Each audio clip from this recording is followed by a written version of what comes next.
Most people go through life never discovering what their talents are. Most people never develop their talents. They have skills and abilities, but if you don't nurture them, if you don't develop them, they will never serve you. Your gifts can take you many places if you develop your gifts. Most of us don't like to do those things that come easy to us. I've always loved to talk to people. I decided, taking this advice, to develop my skills as a speaker. And my gift has developed and it's taken me many places. You have something that you brought to the universe, and that if you decide that my life deserves my developing this, what I do well, and becoming the best at it, and mastering myself, and seeing what I have within me, if you decide to drop your buckets where you are and develop your gifts, I grant you, you'll never ever be without.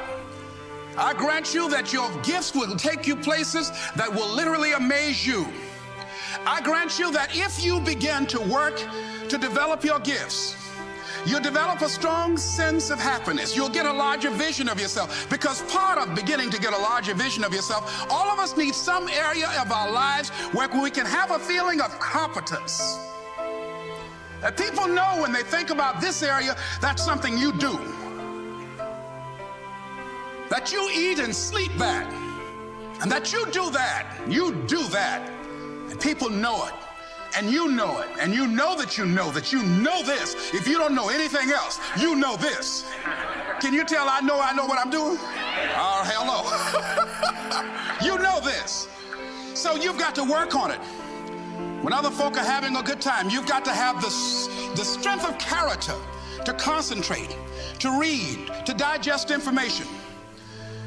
If you decide in any particular area that you're concerned about, to make a conscious, deliberate, determined effort to read one book a month in that area, in 5 years, you'll be among the top 5% experts in the world.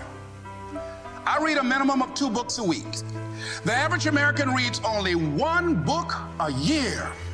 If you decide that area that you love, that you are going to master that particular area, in this era of accelerated change, overwhelming complexity, and tremendous competition, as you begin to develop and expand your skills and your talents and your vision of yourself, you will always be in control of your destiny. The next thing is, whatever it is that you want to do, you want to do it massively.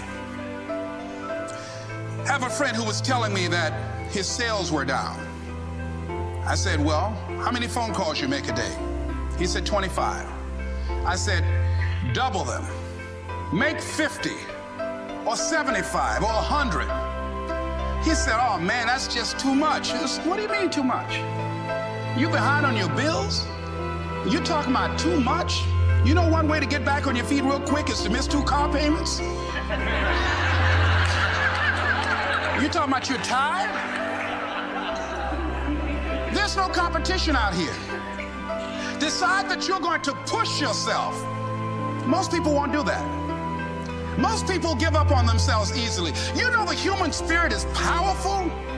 There's nothing as powerful. It's hard to kill the human spirit. They asked Benjamin Disraeli, a man who became the head of a country at a time when Jews were not allowed out after 10 o'clock. They said, how did you do it? How do you achieve against such great odds? He said, nothing can resist the will of a people that will stake even their existence on the extent of their purpose for good. That when you have a made-up mind, when you decide that you want to do something, I was reading something the other day, he said, the power to hold on in spite of everything, the power to endure, this is the winner's quality. The hunger, the ability to face defeat again and again without giving up. This is a winner's quality. You have that quality within you. When you're hungry, you don't care about the facts. You don't care about the odds. Doug Williams played for the Washington Redskins, quarterback. John Elway of the Denver Broncos in the Super Bowl. Everybody was talking about Elway. After the Super Bowl, when Doug Williams made a historic passing game, asked him, said, how were you able, in spite of all of the negative publicity saying that you couldn't win, how did you do it? He said, I ignored my critics. I just didn't pay any attention to them. I ignored myself because they kept on saying it so much. There were times I doubted whether or not I can do what I needed to do. There's a Doug Williams in everybody here. There's greatness in you. And you've got to learn how to tune out the critics outside and the critic inside. And says, I'm going to do this. I'm going to harness my will. And I'm not going to let anything stop me. I deserve this. I'm going to do it until. And this friend, I told him, said, start increasing your calls. I said, I make 100 calls a day. I got a callus in my ear. My ear's kind of dark. You can't see it, but it's there.